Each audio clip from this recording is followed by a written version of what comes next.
You open up a data model and it looks really scary. Tables are scattered, measures are not working, and performance, don't even talk about that. But after these 5 key changes that I will suggest you to make, the model becomes far more performant, cleaner, faster, and better. In this video, I'm going to show you that how do you take messier data models and apply 5 key best practices from a model looking like this to make a model looking like this. This is going to be a very fun video to watch. The best practices in this video you can almost apply to any model. Without any further ado, let's start.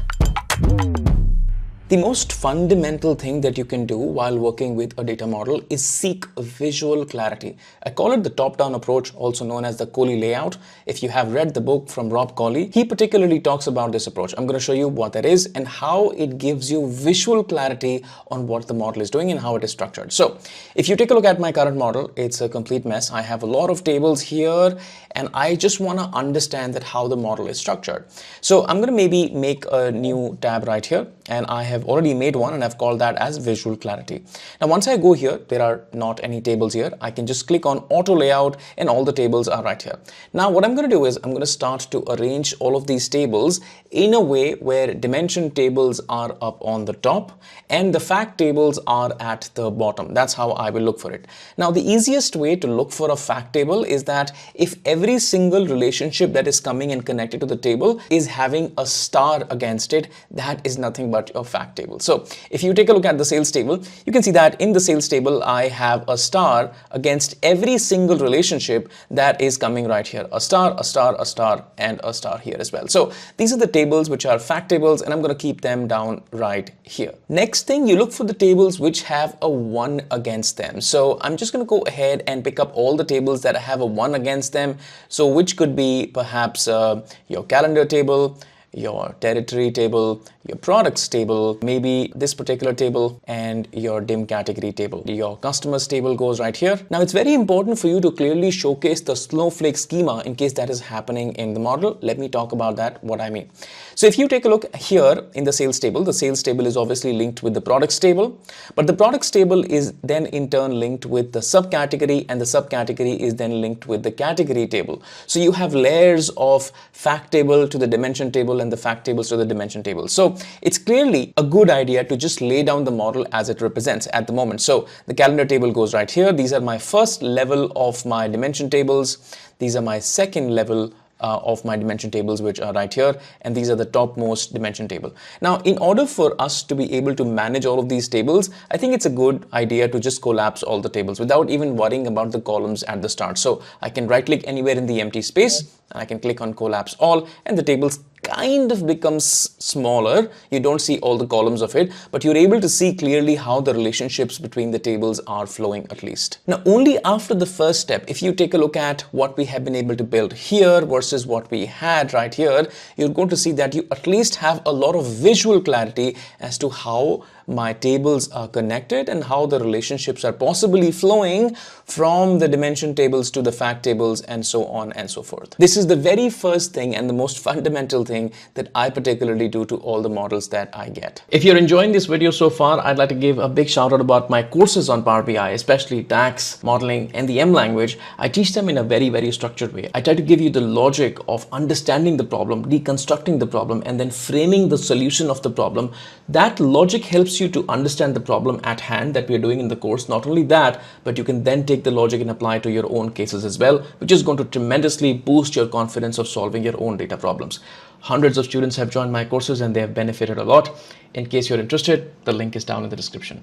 Go back to the video. The next best thing that you should be doing is validating what kind of relationships are there in the model and how are they working, and remove any unnecessary or any wrong relationships there are. Now let me try to explain to you the 3 things that I particularly check when it comes to validating relationships. The very first thing that I check for is, are there any one-to-one relationships in the model or not? Let me try to help you understand. So if I just go ahead and take a look at my products table, which is right here, In the products table, let's just say that we have all of these product keys right here, and we also have some kind of web service where the products are being sold. But the problem is that the name of the product on the web service is not the name of the product that you have it in the products table. So what you have done is taken all the products, taken their web name, and have them placed as a separate table. So if you actually take a look at a web product name table, which is right here, you're going to see that we have the same product key. Here, one row means one particular product, and in this table also, one row means one particular product. Now, here is where we have the original name of the product that appears in the products table, and this is the web name of the product that appears on the website. Now, I would want this column to be added to my products table right here, and for which I have built a relationship. Now, if you actually take a look at the relationship right here between the products table and the web product table, because the granularity of both the tables is the same, that means one row is one product, the relationship that has been built by default using Power BI is a one-to-one relationship. That means here products are unique and here products are unique. That's why you have a one-to-one. These are the special kind of relationships that I would want to check in the model and remove them because I don't think they're necessary. So think about it. In Power Query or in SQL or any other language that you're using to clean up your data, you can literally do a lookup or a merge and get the name of the product directly included in this particular table. There is no need for that one-to-one relationship unless you have a very specific edge case that you're trying to solve with this. So check for one-to-one relationships and remove them if they are not necessary. Now, I'm not really covering how do you remove them. I'm sure you can work with Power Query and remove these relationships if you find them, but here is a good practice to follow. Another very key thing that I tend to check in my model, are there any snowflakes in the model or not? Let me try to help you understand what do I mean by a snowflake. So if you actually take a look at the sales table is obviously linked with the products table right here, but the products table is in turn linked with the subcategory table, and the subcategory table is in turn linked with the category table. Now this is a classic example of a snowflake. This table is looking up to this table, and this table in turn is looking up to this particular table. Now there are cases when you would need a snowflake, when you need bridge tables, and I'm going to talk about that. But if you find such relationships there in the model, you have to start to question that what are the columns that I would really need from these snowflake tables, and if they are lying isolated or not. Now this particular table is lying isolated, this particular table is lying isolated. All that these two tables are doing is that this is connected to this table and this is connecting to this table. Find a way to merge all of these tables together in the products table so you have lesser tables to work with in the model. A straight star schema is going to work brilliantly. So if you want any particular columns that you would want from any of these two tables, this can be simply applied using a merge. You have the columns, you add them in the products table, and that is going to be good to go. Another thing that I often check while testing for snowflakes is that is there a need for a bridge table in any of the possible scenarios or not? Let me show you what do I mean here. So if you take a look at the model at the moment, we have a calendar that is linked to the budget period and that is linked to the budget, and that's how the model is structured at the moment. Now let me start to question what is there in the budgets table and start to restructure my model a bit. So if I actually go take a look at my budgets table right here, you're going to see that in the budgets we have category wise budgets. That means you don't get product level budgets, you get category level budgets. That means for accessories, how much is the budget that you're supposed to achieve, so on and so forth. And against that, you have the period right here. This period is nothing but the month for which the budget is applied. So we have the category, we have the budget, and we have the period. Now, if you think about it, eventually, if somebody is trying to find category-wise sales and category-wise budget, and they're trying to find out budget versus actuals, the actual pivot table or the visualization they are going to make is going to look something like this. So they'll probably have a year filter up on the top. They'll probably have a month filter up on the top. These are two filters. Picked up whatever year, picked up whatever month. Against that, you may have categories. So you have accessories, you have bikes, you have clothing, so on and so forth. And here I will show my sales, and here I will show my budget. This is how this is going to work, and you would have probably some numbers right here and some numbers right here. Now, in order for this particular relationship to work, what is the kind of model that I should be able to build so that this is applicable? Let me show it to you. So think about it. So probably I'll have my sales table. This is nothing but my sales table. And in the sales table, you have all the columns that you need. And we also have a budgets table. Now the budgets table is going to give you these numbers. The budget number are going to come from here, and the sales numbers are actually going to come from here. Now, if you also take a look, we have a category filter that is going to be applied to both the tables, because once you slice for accessory categories, you need both the sales numbers and the budgets numbers. Now, if you think about it, the category of the product is mentioned in two tables at the moment. It's mentioned in the budgets table right here. It's also mentioned in the products table. So you probably have something like this. You have a products table, and above the products table, you have the budgets table. So this is my budgets table. And that is where we have the category of the product. And this is also where we have the category of the product. Now, how am I going to structure this particular relationship? Now, think about it. What I can do is I can actually link the category to this particular category right here. And this particular category is then going to be linked using the product ID to my sales table. So the ID is going to be linked to the sales table. Now, this is a classic case of a Snowflake schema. So the ID is linked to the product ID right here. And then the category is linked to the category right here. Now, if you take a look at the relationship flow, the category is going to filter this category and the ID is going to filter this ID. So the sales numbers are going to be presented very well. But at the moment, if you take a look at the budgets table, sorry, this is not the budgets table. This is actually the category table. So if you actually take a look at the category table, this category should also then be linked to the budgets table to this particular column, which is nothing but the category column that you can see it on the screen right here. Now, at the moment, this particular category is going to be pulled from this particular column. And now the only additional filter that I would want is the year and the month filter as well. So what I can do is I can actually have a calendar table, which is somewhere right here. This is my calendar. In the calendar, you're going to have your date, and the date is connected to your sales date. So this is going to be connected somewhere right here.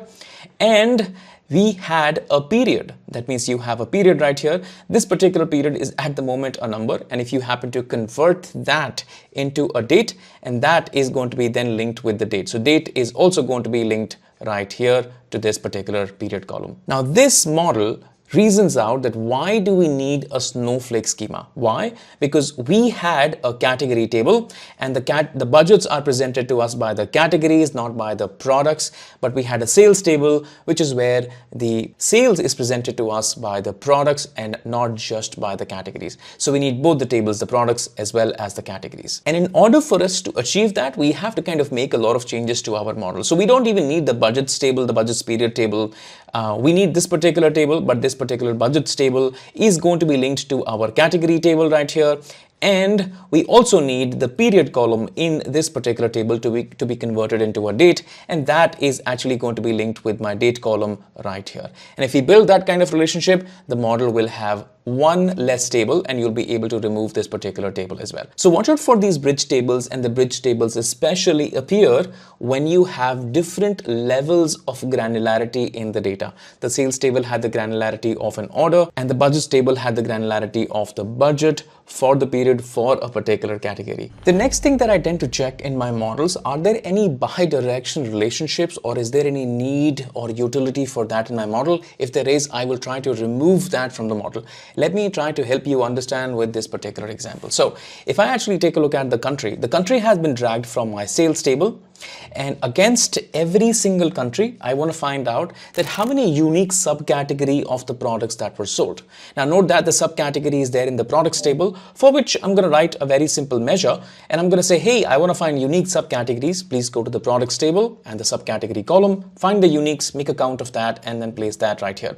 Now if I drag this measure onto my visual, you're going to see that I get 37 all across, but I really doubt if this is correct. So now if you take a look at the relationship direction, if I take a look at the sales table, in the sales table, you're going to see that we obviously have the country right here, somewhere here, right here, and the country is not able to filter my products table. That means the relationship direction cannot go in the reverse way. It cannot go this way. It can only come this way. It cannot go this way and try to filter the products table. And that's why we have the down arrow and not the up arrow.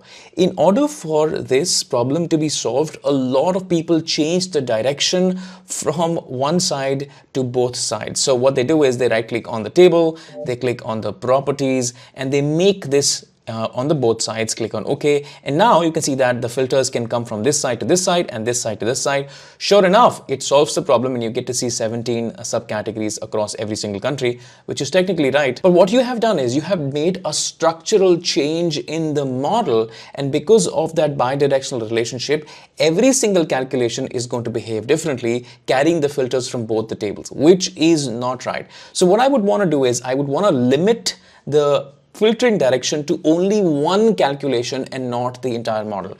Making a change to the model means making the change to all the calculations. However, I just want to make a change to one calculation. So what do? I'm just going to go back and revert this particular filter. So right click and say properties and make this again a single directional filter only. Click on OK. Now the filters can only come from the products to the sales, which is a classic one-to-many, which is good. If I go back to the calculation, and I take a look at this particular calculation. In this calculation, I will introduce a filter direction of my own using the cross filter function. So I'll say, hey, I want to do this particular calculation, but I also want to do a cross filter where the country column of the sales table is able to travel in the reverse way and filter the products table up on the top. How do I do that? I use the function called cross filter and I say, hey, the left column name is going to be my sales table, the product column, which is linked. And then the other, on the right hand side, the column is going to be the products table. And again, the key column, which is the product key column.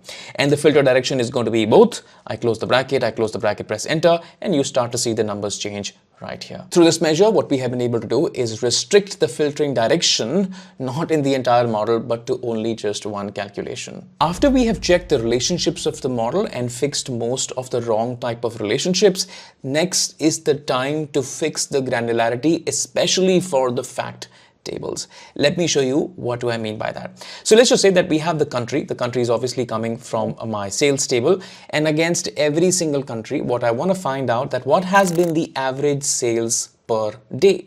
Now, a lot of people are going to go something like this. They're going to go to the sales table, make a new measure. In the new measure, they're going to say average sales per day, and they're going to write perhaps maybe like an average X function. So go to the sales table and then do your total sales calculation. We don't have total sales yet, so I'm just going to quickly make it. And you're going to say that, hey, in every single row of the sales table, please calculate total sales, close the bracket, press enter. And now if I drag this calculation off to my visual, this is the answer that I get. That means average sales for Australia per day, average sales per day for Australia is $678.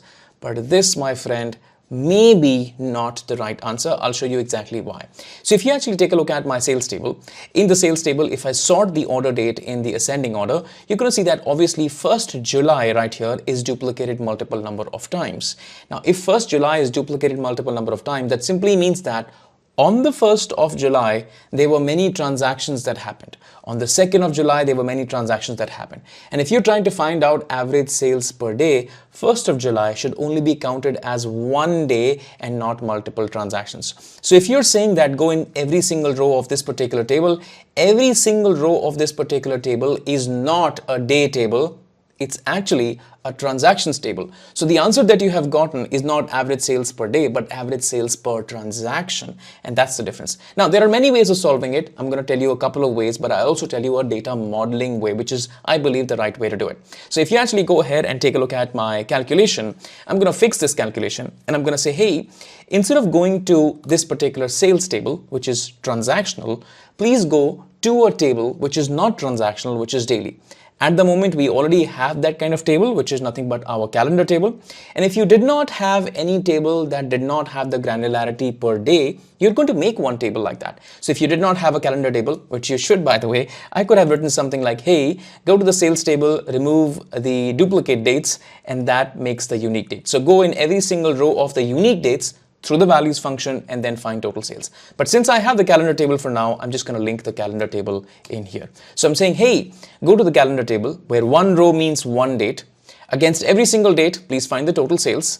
And once you find the total sales, please average them all. Now, if you actually take a look at the revised number is going to be a bit different. The revised number is a lot higher. That is $8,570, not just merely $600. Now comes the question that, hey, should we always use this particular approach to be able to solve the problems, or is there a better approach? Now, here is another way to think about it. If you don't want your sales table to be a transactional sales table, because all the analysis and all the visualizations and all the graphs that you're creating in your model are at least on the day level of visualization, then you don't even need the transactions in the sales table. And what you can do is summarize your sales table in such a way that one row becomes one day, because that is exactly what you're going to present it. So reducing the number of rows in the sales table is a good practice to make, because your data model is going to have lesser number of rows and lesser size of the model as well. That is going to give you more speed, more performance, and definitely more scalability in the model. The next big thing that I would want you to check in your model is that is the auto date time feature of the model is turned on or turned off. Let me show you first where the feature is. So if you just go over to the file and then go on to options and settings and then click on options, you're going to see that you have two places where it shows the auto date time feature. One is going to be the global, which is where for the entire Power BI files, you can take a look that is the auto date time is turned on or off. Ideally, it should be off. In the current file, is the auto date time in intelligence feature on or off? Now, somebody could have turned it on and would have given you the file. In that case, this is going to be turned on. So you have to turn it off. But let me show you what does this do to your model and why this is so bad. I'm actually going to click on OK and come out of it. And if you take a look at any particular date column which contains a date, Power BI is going to by default give you the hierarchy of year, month, quarter, and the day level for every single date column in the model. So if you actually search for just the word date here, you're going to possibly get all the possible date columns. And if you take a look, the date column is right here. And the date has also got the hierarchy. That means it has the year hierarchy, the quarter, the month, and the day. And the birth date also has the year, quarter, month, and date. Now you can't see these columns as physical columns in your data set, but these columns actually do exist. You can use them, but you can't see them. That means they are going to actually occupy the space. Now don't just take my word for it. I'm actually going to show you that how much space do these columns occupy. So if I just go over to the external tools right here, I've got DAX Studio. If you don't have it, you can install it. Once I actually open up DAX Studio, I can go over to the advanced and then click on view metrics. The view metrics is going to bring up a table like this, which is the Vertipack analyzer. And if you actually go to the columns right here, you're going to see that every single column that contained the date hierarchy is presented something like this, like a local date table right here. And you can see that what's the size of the column. And you can see it once again, what's the size of the columns. Now these columns are small at the moment because they perhaps could be in one of the dimension tables. But if these columns happen to be in the fact table, which could potentially have millions of rows of data, your column size is going to like spike up a lot. So just turn off the auto date time intelligence feature off. Just be sure that once you turn it off, all the calculations that you have written against auto date time feature are going to be broken, and you need to fix those calculations. But it's a good practice to just turn it off at the start of developing a model rather than doing it towards the end. This is going to save you so much space and increase the performance of your model as well. Best practice number 5, reduce the burden of surplus columns from your model. Please delete them, especially those columns that have a high cardinality. Let me try to help you understand what do I mean. So just a while ago, we were in DAX Studio, we clicked on advanced, we clicked on view metrics, and in the Vertipack analyzer, we were taking a look at the columns. Now, once you're taking a look at the columns, you get to see a couple of metrics like how many rows are there, what is the cardinality. A cardinality simply means the number of unique values which are there in that particular column.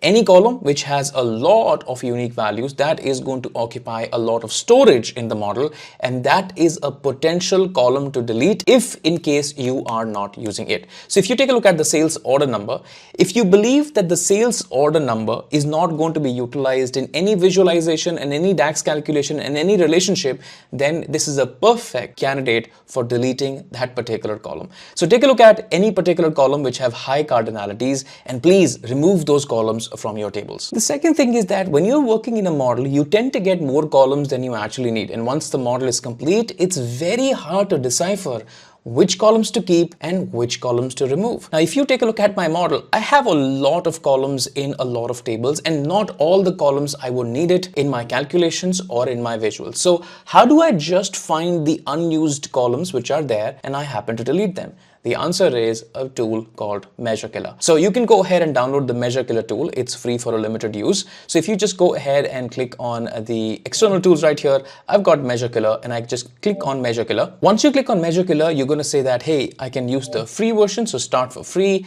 analyze a single report or a data set, I can click on that. And then it says, hey, do you want to execute? So let's just click on execute, and then it asks you, hey, which file are you trying to execute? I'm just trying to execute this particular file, which is currently open. I click on run, and that's just a confirmation. Click on OK, and it runs. Now, what this is going to give you is that every single unused measure or an unused column which is there in your model, and all of these columns that you see, you have a name, you have the report, you have the type, on which pages and tables is this used, and is it used or is it not used. So now take a look at this. This also takes care of the visuals, by the way. That means if you've used it in the filter, in any which way in the visualization, it is actually going to come up as used and it will not delete that particular column. However, what you can do is, if you want to delete a bunch of columns, you can actually say kill unused columns right here. So I just click on that, and then it asks you, hey, you want to kill the columns from which particular table? So I can actually go ahead and pick up a table. Let's just say that I want to kill the used columns perhaps from the sales table. I click on that, and this is giving me a Power Query M script to execute. If you don't know that, you can just simply copy this particular script. Only the last step has been added in the script, which is where it is removing the columns which are unused that were shown up in the previous table right here.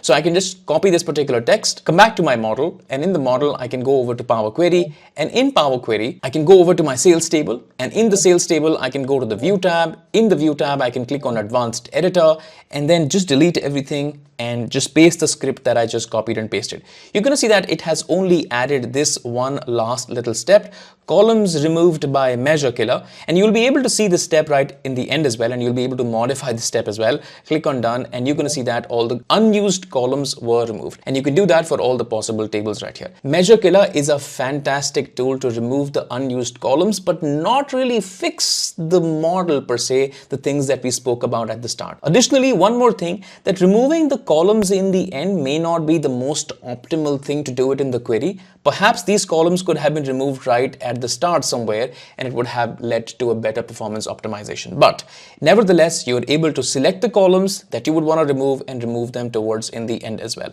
At least you get to know that which columns are being removed.